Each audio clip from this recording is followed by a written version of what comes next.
मसीह यीशु के अजीम और कादर नाम में आप सब हमारा YouTube channel life in God देखने वालों को सलामती चाहता हूँ। आप सब जानते हैं मेरा नाम सिरल जेकब है और मैं कलाम का एक तालिब इल्म हूँ। मेरा ताल्लुक़ जो है वो लैम बाइबल स्कूल के साथ है। लैम बाइबल स्कूल की क्लास जो है वो हर मंगल को शाम 5:30 बजे होती है। 804 आर ब्लॉक हमारा एड्रेस है। अगर आप कलाम सीखना चाहते हैं तो आप इस क्लास को ज्वाइन कर सकते हैं। खुदा आप सबको बरकत दे। बिब्लिकल टीचिंग्स सीरीज़ के हवाले से ये हमारा प्रोग्राम जो है ये मसीही किरदार के ताल्लुक़ से है।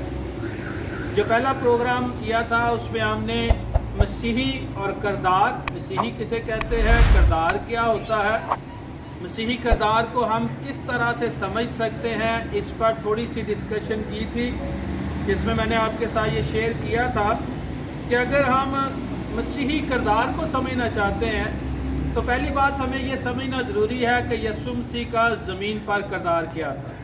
क्योंकि यीशु मसीह रोल मॉडल है, यीशु मसीह के हम पीछे चलते हैं, यीशु मसीह को हम फॉलो करते हैं। तो जो किरदार उनका ज़मीन पर था वही मेरा एक मसीही होते हुए या आपका एक मसीही होते हुए होना चाहिए।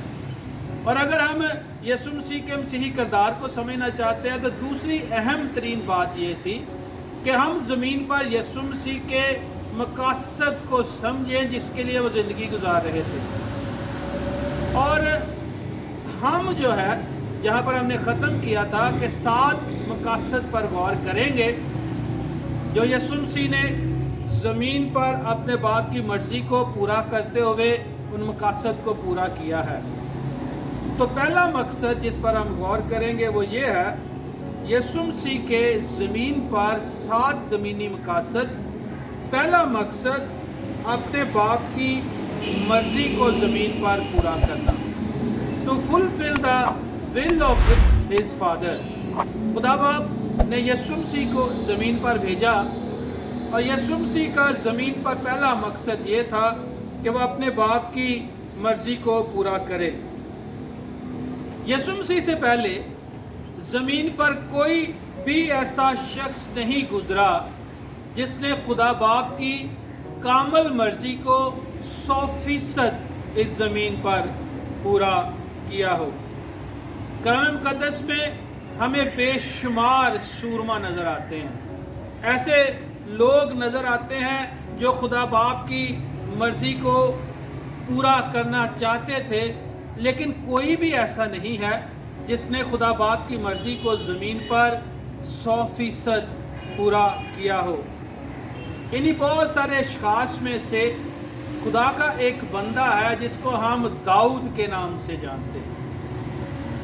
दाऊद बनी इस्राइल का वो बादशाह था जिसके लिए कलाम मुक़द्दस हमें ये बताता है कि खुदा ने खुद कहा कि मेरा बंदा दाऊद मेरे दिल के मुआफिक मिल गया, वो मेरी कामल मर्ज़ी पूरी करेगा।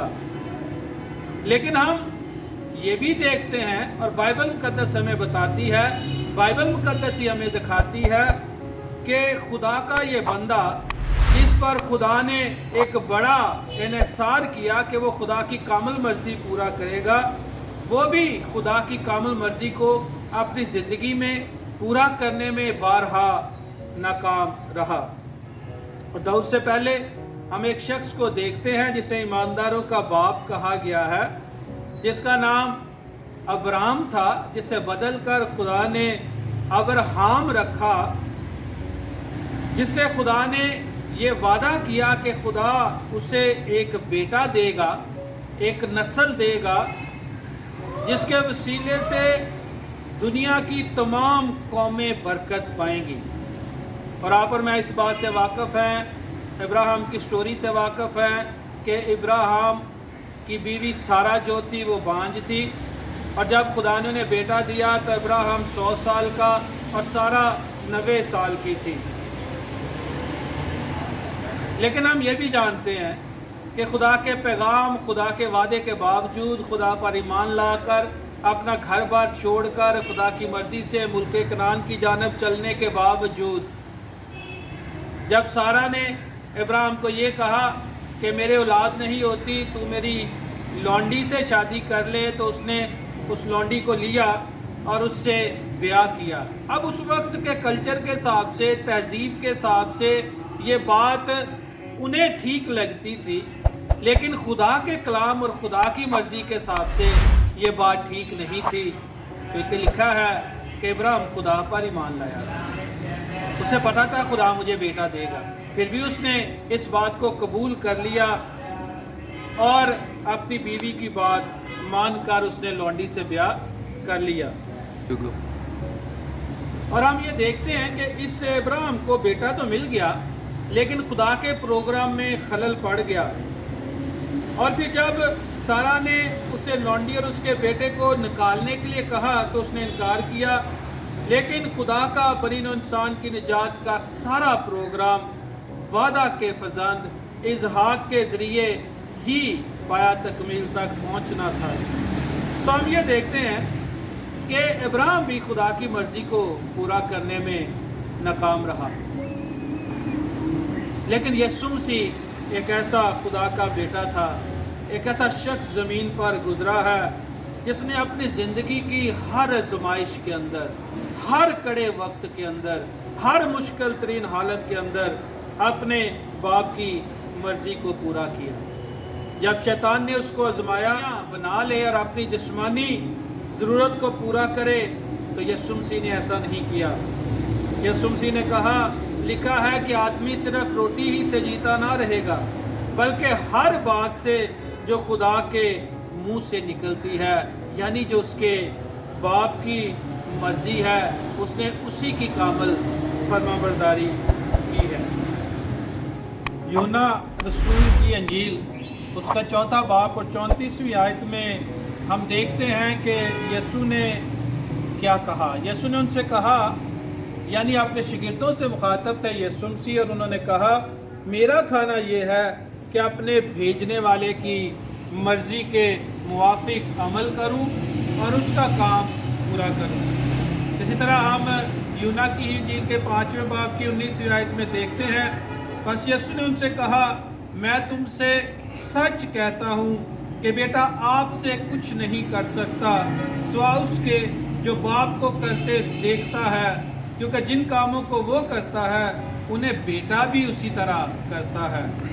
اور پھر یسوع نے اسی باب کی یونا کی انجیل 5واں باب 30ویں آیت میں کہا، یسوع نے کہا اس کے آخری حصے میں اس طرح سے لکھا ہے آیت کے، کیونکہ میں اپنی مرضی نہیں بلکہ اپنے بھیجنے والے کی مرضی چاہتا ہوں۔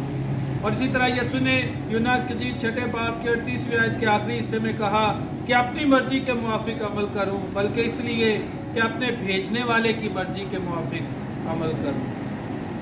عزیزو، کلام مقدس میں اور بھی بہت سارے حوالہ جات موجود ہیں جن سے ہمیں پتہ چلتا ہے کہ یسوع مسیح کا اس زمین پر مکمل پورا دھیان اپنے باپ کی مرضی کو پورا کرنے پر تھا۔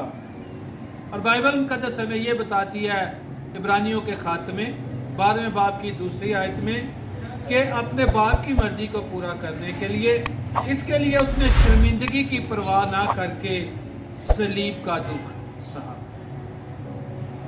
آج بھی خدا اس زمین پر ایسے مرد اور ایسی عورتوں کو ڈھونڈ رہا ہے جو اس کی کامل مرضی کو پورا کر سکے۔ متی کی انجیل کے 7ویں باب کی 21ویں آیت میں یسوع مسیح نے اس طرح کہا، جو مجھے آئے خداوند کہتے ہیں ان میں سے ہر ایک آسمان کی بادشاہی میں داخل نہ ہوگا، مگر وہی جو میرے آسمانی باپ کی مرضی پر چلتا ہے۔ اور پھر متی کی انجیل کے 12ویں باب کی 50ویں آیت میں یسوع مسیح نے کہا، کیونکہ جو کوئی میرے آسمانی باپ کی مرضی پر چلے وہی میرا بھائی اور میری بہن اور ماں ہے۔ تو یسوع مسیح اس زمین پر اپنے باپ کی مرضی کو پورا کرنے پر فوکس تھے۔ یہ ان کی زندگی کا اس زمین پر پہلا مقصد تھا۔ جب میں پہلا کہتا ہوں تو میں ایک ترتیب سے بات کر رہا ہوں کہ ہم 7 مقاصد پر غور کریں گے۔ یسوع مسیح کی زندگی کے ज़मीन पर और भी मकासद थे। और जब हम यीशु मसीह की बात करते हैं तो सारे साथ साथ ही पूरे हो रहे थे। हम अपने समझने के लिए 1 2 3 4 5 6 7 नंबर लगा रहे हैं। और पहला पतरस यानी पतरस का पहला खत उसके दूसरे बाब की 15वीं आयत में पतरस रसूल ने उन लोगों को जो मसीह पर ईमान लाए थे और मसीही थे ये सिखाया है, क्योंकि खुदा की ये मर्जी है कि तुम नेकी करके नादान आदमियों की जहालत की बातों को बंद कर दो। अगर हम मसीह के पीछे चलना चाहते हैं, हम मसीही हैं, तो जैसे यीशु मसीह ने अपने बाप की मर्जी को पूरा किया और उस वक्त जो जहालत की बातें चल रही थी उनको बंद कर दिया, आज मुझे और आपको भी इसी तौर पर अपने बाप की मर्जी को पूरा करना है। अगले मकासद की जानब यानी जो अगले 6 मकासद हैं उनमें से दूसरे की जानब हम अगले प्रोग्राम में बढ़ेंगे। खुदावंद आप सबको बरकत दे। हम बिब्लिकल टीचिंग सीरीज़ के अंदर मसीही किरदार क्रिश्चियन करैक्टर पर गौर कर रहे हैं। God bless you.